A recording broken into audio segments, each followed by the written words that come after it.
দিন আমি আমার একটা ওয়াকিয়া মনে পড়েছে, একটা ঘটনা মনে পড়েছে, কি বলবো নি।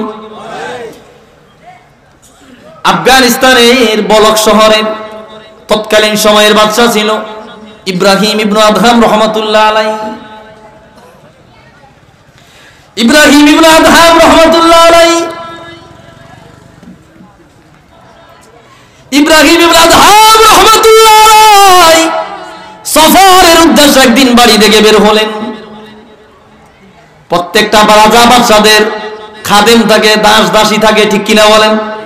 সফর থেকে আসিয়া ইব্রাহিম ইবনে আদহাম রাহমাতুল্লাহ আলাইহি রেস্ট নেওয়ার জন্য যখন তার বালাখানায় প্রবেশ করলেন, কামরায় প্রবেশ করলেন, দেখা গেল তার জাজিমের বিছানায় তার দাসী ঘুমায়া রইল। দাসী যার চাকরানি বলা হয়, চাকরানি তার জাজিমের বিছানায় ঘুমিয়ে রইল। এমনি অহংকারী বাদশা, আরেক দিক দিয়া মাথা গরম, মেজাজ গরম, সফর থেকে এসেছে। আগের যুগে চামড়ার ব্যাপ পাওয়া যাইত, চাবুক পাওয়া যাইত।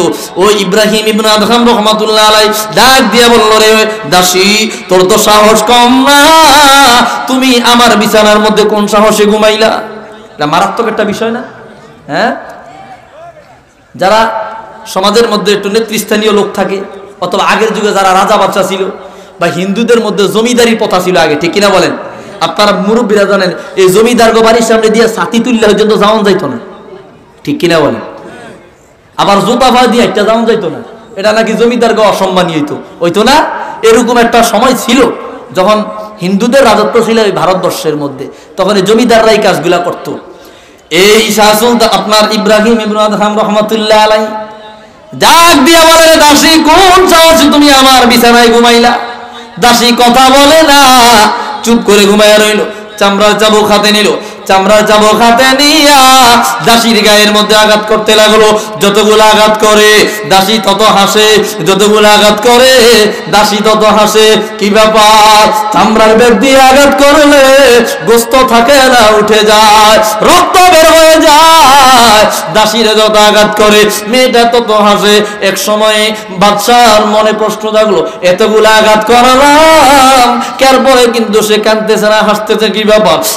ইব্রাহিম ইবনে আদহাম রাহমাতুল্লাহ আলাইহি বলে, এরে দাসী, এতগুলো আঘাত সহ্য করার পরেও তুমি কেন হাসতেছো?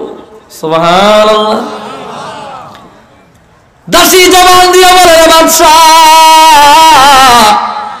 এতগুলা চামড়ার চাবুকের আঘাত খাইয়া কেউ তো হাসে না, বরং কান্দে, কিন্তু আমি হাসতেছি দুঃখে, সুখে না। বলে, কিসের দুঃখে তুমি হাসো? ওই মহিলা ডাক দিয়া কয়, বাদশা, সামান্য এই জাজিমের বিছানায়, সামান্য এই আরামের বিছানায় আমি একজন সামান্য মহিলা 1 ঘন্টা 1.5 ঘন্টা ঘুমাইবার কারণে আমি দাসীর যদি এই অবস্থা হয়, তো এই বিছানার মধ্যে, জাজিমের বিছানার মধ্যে যে লোকটা বছরের পর বছর ঘুমাইলো, যুগের পর যুগ ঘুমাইলো, ওই ব্যক্তির না জানি আসল মালিকের দরবারে কি অবস্থা হবে। জোরে বলেন সুবহানাল্লাহ। এই কথাটা শুনিয়া ইব্রাহিম ইবনে আদহাম রাহমাতুল্লাহ আলাইহি ওনার মনের মধ্যে গিয়া তীরের মতো ধাক্কা দেয়। ইব্রাহিম ইবনে আদহাম রাহমাতুল্লাহ আলাইহি গায়ের মধ্যে ছিল একটা কম্বল, এত জোরে কথাটা আঘাত দেয়, এই কম্বলটা গায়ে দিয়ে ওই অবস্থায় ঘর থেকে বের হয়ে যায়। সুবহানাল্লাহ।